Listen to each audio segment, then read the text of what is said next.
good morning and welcome to the B4 Business Brunch. Today we are discussing the topic of National Storytelling Week. This year it runs from the 30th of January to the 6th of February. And I am delighted to be joined today by two people who have been using storytelling for their entire careers. And it's a tool of us marketers in one way or another. So welcome, Lucy Eckley, and welcome Paul Sutton. Now, a quick intro. Lucy, well, you're both communications consultants. You're both independent communication consultants. Lucy, you specialise in helping leaders and independent professionals, don't you, to devise powerful brand stories so that those individuals can create engagement, build engagement with the people they want to work with. So thank you for joining me today. And Paul, you have a digital marketing background, don't you? I think you like to say you've been demystifying digital marketing for brands for 20 years? No, can't be that long, can it? I do my best. You've got some great consumer brands, household name brands under your belt. So thank you for joining me too. Where shall we start? I think it would be a good place to talk about how storytelling, the role of storytelling in business. So how storytelling played out for you in your roles over the years. Lucy? For me, I think it's all about the human connection. So as you mentioned, I work with businesses at different ends of the size spectrum, if you like. So at the one hand, I work with large multinational organizations. At the other hand, I work with other independent consultants. But the thread really for me is all the same. It's about making that human connection. So with independence, it's really shining the light on the person that is behind that business, the person that's inseparable from the services that they're delivering. And from a corporate perspective, we tend to think of corporates as large faceless organizations, but they're actually, they're a complex web of human beings, aren't they? And so within that organization, it's so tempting to get hung up on jargon and theory, especially around change. But actually what people want to see is they want to see real life stories from their colleagues and their peers. So it's really about using that human connection to build engagement and trust and help people really get to know each other, connect with the message and take the action that you want them to do. And I think the point that you're impressing there is just how inherent storytelling is to every element of business. I said it was a marketing thing at the beginning, and we absolutely use it as a means to spread the marketing message, but it is inherent in throughout a business, isn't it? Because everybody's story intertwines into what an organization is going to aim for and achieve. And that terrible term that comes up in job interviews of whether the person fits the organization or not. Actually, it's more about whether they've got the right story to help the business get to where it wants to get to. I agree 100%. It's inherent in business, but it's inherent in life. Storytelling literally goes back. I'm never very good with the stats and dates and all that kind of thing, but it literally goes back to the beginning of time and human interaction. And business is just it's just a part of our everyday lives involving human beings. So it's 100% inherent.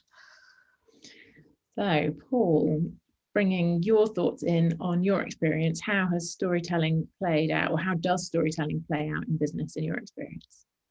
Yeah, I mean, I completely agree with what Lucy said there. For me, storytelling is about bringing things to life, really. When you're working with any given client, organizations can be quite faceless, I find, but storytelling allows you to bring through some personality, some character, some meaning to a brand or an organization that without that, it is very difficult to do.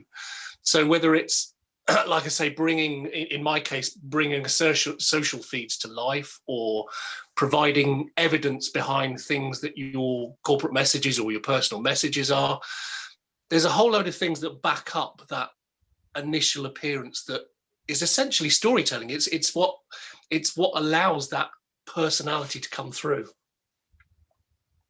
So to take social as an example, how do you use, or how would you say you help your clients use storytelling to persuade or encourage them to tell a better story? For me, it's very much about, excuse me, for me, it's very much about creating empathy, creating understanding, creating belief, trust, all those really positive, strong things that will lead someone down a purchase funnel, for example. But I'll give you an example. So at the moment, one of my clients works in the field of modern slavery. And what they do is they help victims of modern slavery get back on their feet and go out into the world.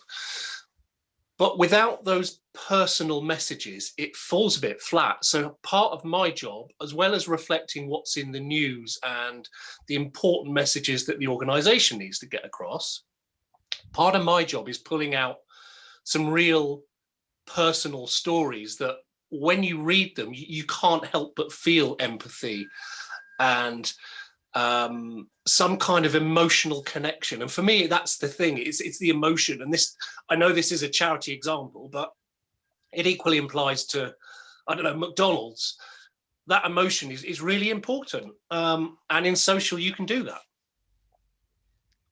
And does it, I mean, it's true. And there's a big debate running this week, isn't there, about the new Oatly advert, or the Oatly advertising campaign. They've gone with, I have to say, I caught the end of the TV ad and I was confused because I thought they were talking about addiction of some description. And then they flashed up the Oatly branding and I was like, okay, confused now. And then I opened a magazine out, one of the supplements from the weekend, and I saw double page spread. This message is for dad, this message is for child of dad. And I was like, but they were absolutely tugging the emotion piece, but they're getting quite a lot of backlash because they are almost abusing the format that is so well used by charities, isn't it, to play on emotion, tug on the heartstrings, and it's gone down a bit inappropriately. Yeah, I think you do have to be careful with it. It's got to be very sincere. It's got to not come across as trying to tell a story to pull on emotion for the sake of doing that. So you use storytelling more as an illustrative tool rather than the crux of everything, because that can come across, like you say, as just a sledgehammer, you know, and that's no better than not using it at all, to my mind. Yeah. So, Lucy, how do you find the power of storytelling in engaging and encouraging or empowering your clients? How have you put it into practice?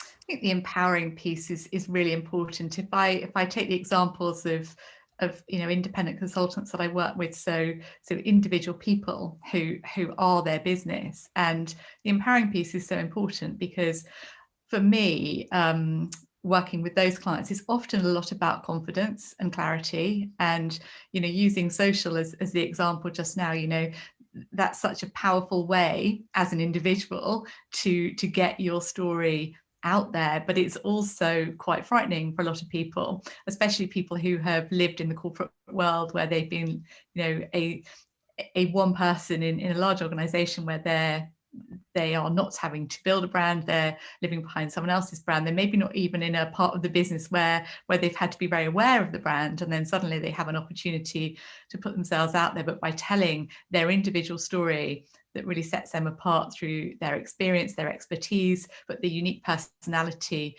and other elements that they bring to their business, it can be really daunting. So really how I help them is firstly giving them the confidence to do that, giving them some sort of structure around a story to do that. And I think, sometimes we can, it's really important that we talk about storytelling, but I think sometimes it can feel daunting and mystifying to people, particularly when people talk about, having a hero at the center of your story and Hollywood script style stories. And I think people can be a bit like, oh my goodness, I'm not equipped to do that. How can I do it? So really breaking it down into very simple steps so that people in that situation can understand it's all about really explaining who they are. So the person behind the business, their why. We've all heard or watched, I'm sure, the Simon Sinek people start with the why. So important to get that across when you're an independent consultant. So what is your passion? Why did you start your business? How do you help your clients? and what really makes you stand out. So that's I tend to simplify storytelling actually, and that's a lot of the context that I help clients with. Yeah, and I think it's a really good point to make that unfortunately, storytelling itself has become a bit jargony in marketing terms. You know, it's become a label, hasn't it? And so people who don't understand it or are not comfortable with it or know they need to do something to improve their storytelling just see it as a barrier. So breaking it down into those prompts or, you know, the focus points that are key to expressing the story without realizing you're telling it is kind of one of the tricks of the trade almost, isn't it? I think so. And a couple of other things, you know, people generally feel that they don't have an interesting story to tell. They feel a lot of pressure to have something that is really stand out. And, you know, this is, I'm sure that both of you will relate to this. You know, I find myself always, whether it's with a corporate or with an individual, always coming back to who's your audience, you know, who do you want to connect with? And that takes some of the pressure off you, particularly when you're telling an individual story, thinking about who you actually want to connect with and what's relevant to that person. And when you look at your, you know, your business, your professional story in the context of the person you want to connect with, then as long as you're making that story relevant, appealing to the emotions, because we all in life and business, whether we like it or not, before we get to the rational piece, there's always the emotional reaction first. So connecting with that emotional piece, you know, everybody has a relevant story to tell that connects with their audience.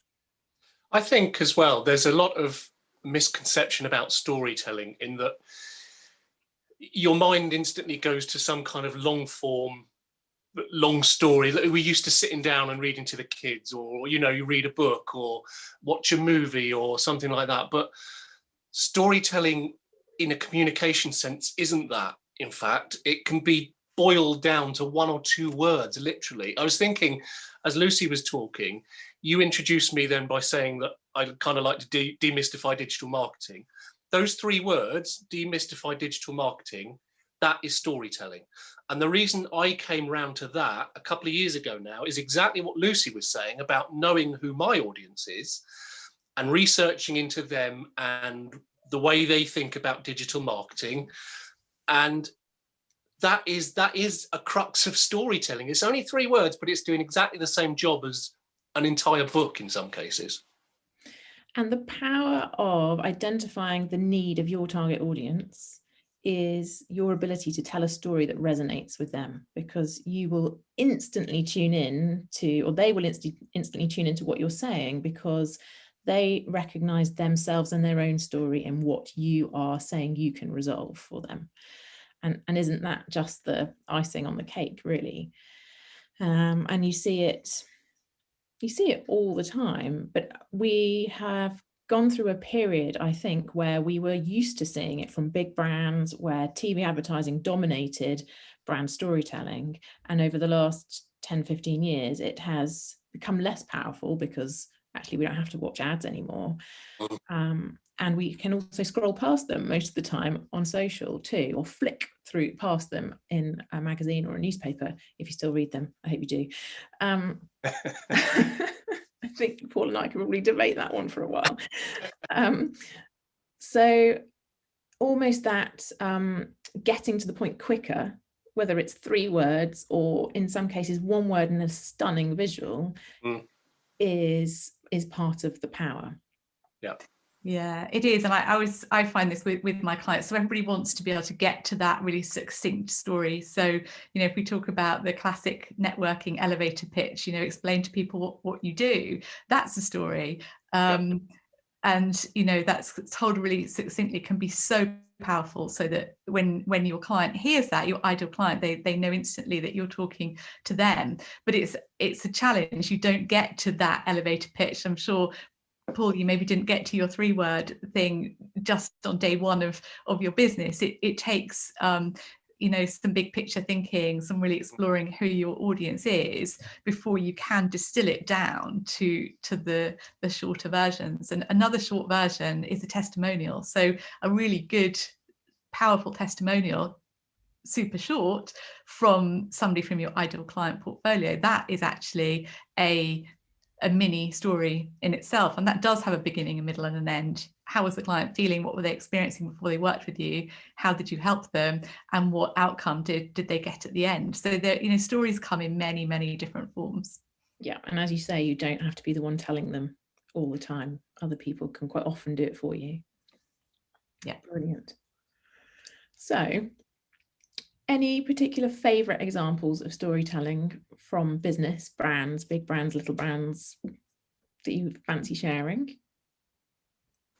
One of my favourite examples at the moment, again, this is from social media, and it's from kind of an unlikely source, is from Doncaster Council.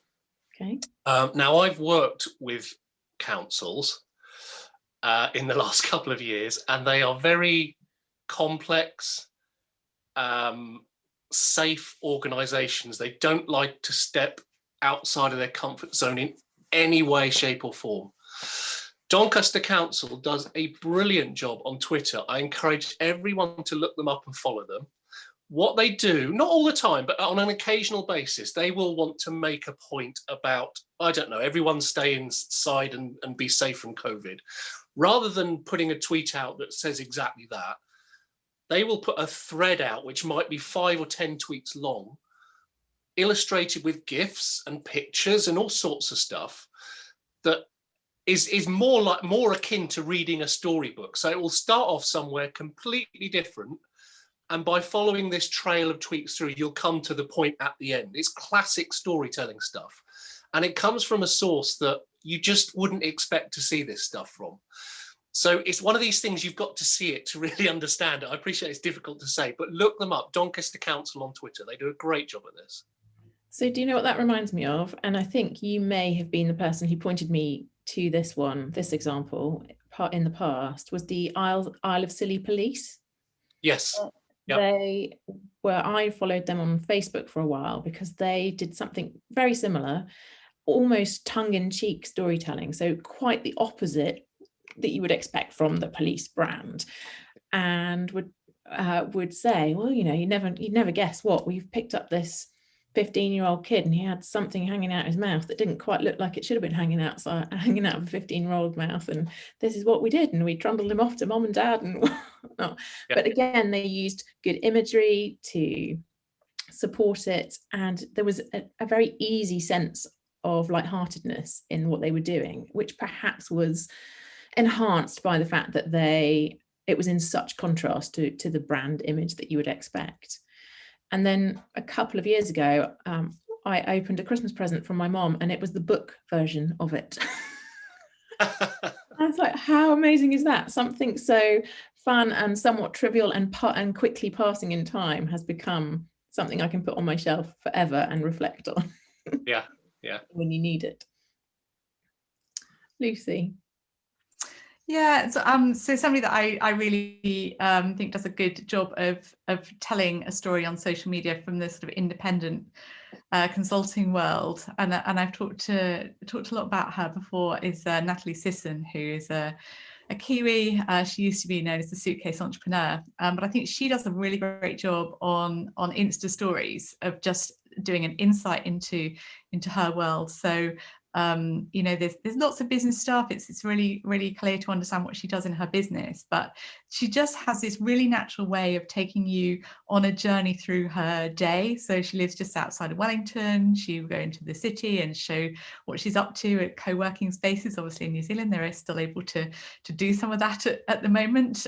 They're more open, less locked down than we are at the moment. So maybe I'm also enjoying living my life a bit vicariously through her. But isn't that just part of the secret? You know, it appeals to me because I spent time living in New Zealand. I also live, you know, a bit of a location independent lifestyle, spending time in co-working spaces, working from coffee shops, and you know, that draws me in to her life. I feel like I know her, I see what she's getting up to, but none of it is encroaching too much on her private life. And I think that's another thing that's so important in social is when you're sharing your own story, is knowing, you know, what's the boundary between personal and private, so that you help people get to know you, but you really don't invite the whole world into things that are really private. So that fine line of creating connection, but then, keeping something that is very much private to you. Yeah, that's very powerful. And I think it plays to that aspiration element, doesn't it? People sort of, however content people are in their own lives, they generally want to aspire to something else, or to add something else, or dream of going to New Zealand, or whatever it may be. And that aspiration is different for different people. For some people, it is the massive aspiration where people are promising a lot. And for some people, it's just to step outside of their day-to-day life and be inspired by something that might not even be a monetary goal or a lifestyle goal. It's just, something that they find uplifting, and something that they would like to be doing, or just like to engage in watching. Yeah, absolutely.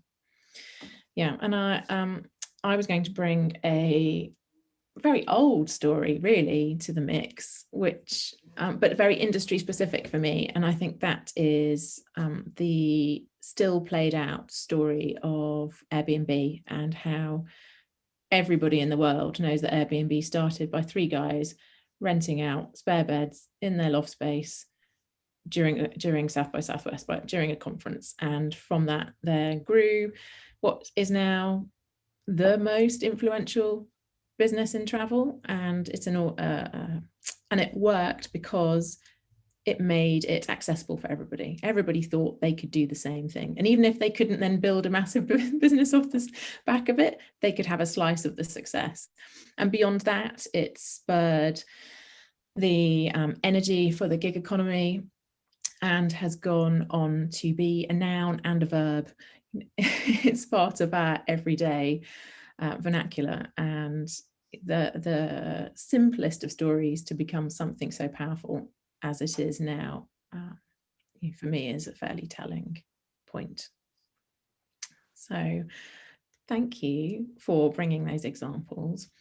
One last question for you is, how do you think stories have influenced you, and where you've gone with your career? And are there any favorite books or podcasts or authors that you would like to recommend?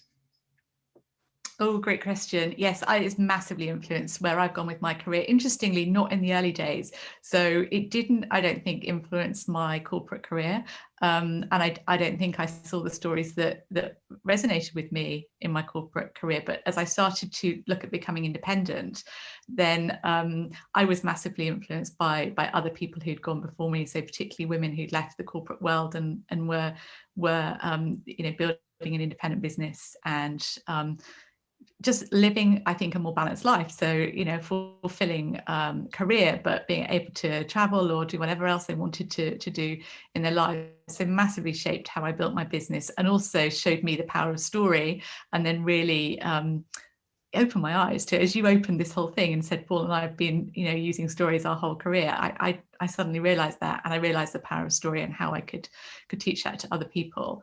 And a favorite book from the corporate storytelling world is a book called Story 10 Times by Michael Margolis, and he talks about creating an undeniable story. And this is particularly around a change story, which is something we haven't touched on too much today, but creating a really powerful vision of the future for when you really want to take your organization with you.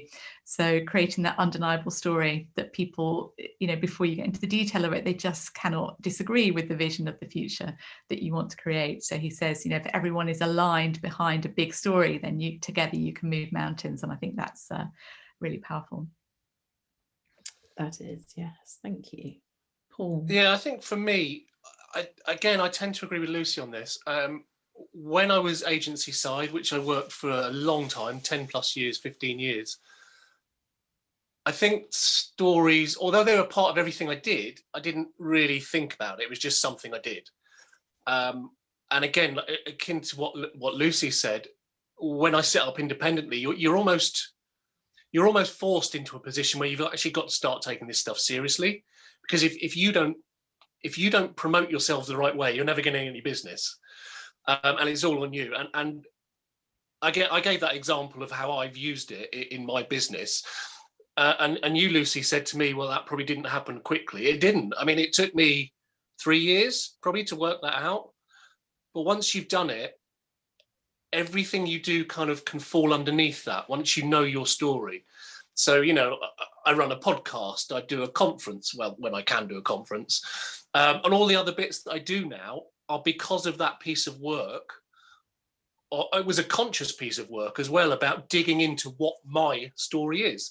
And it's something that anyone can do, whether you're an independent consultant, whether you're a business, your brand, you're an awful big organization, anyone can do this piece of work. It might not happen overnight, but anyone can do it. And once you know your story, your core story, everything else can sort of fall out underneath that. And I think it's such a powerful thing. In terms of examples of books and things, I mean, I listen to a lot of podcasts. It's kind of what I like to do.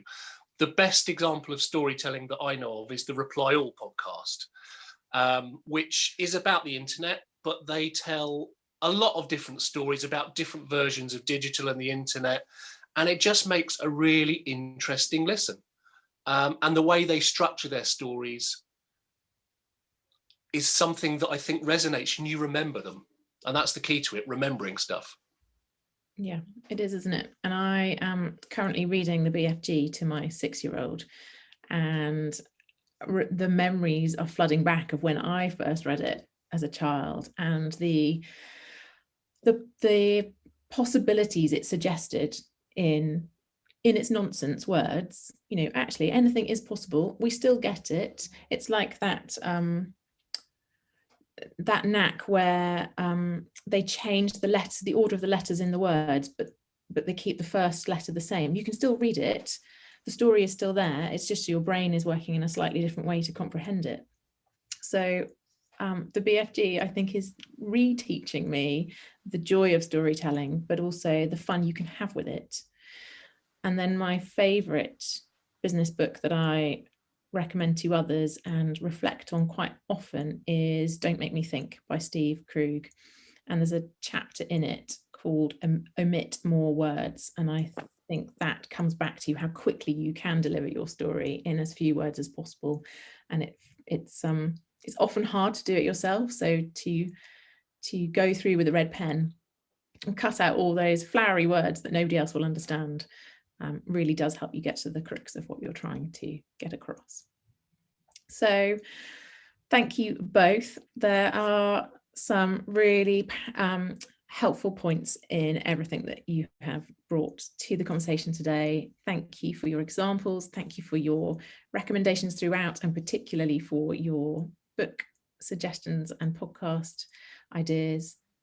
I'm going to let you get on with your day. I hope it's filled with some sense the essence of storytelling. I'm sure it will flitter through your day one way or another. And if anybody needs to pick your brains on it, I know they can find you on LinkedIn. So Lucy Eckley, Paul Sutton, thank you very much for joining me for the B4 Business Brunch, and thank you for watching.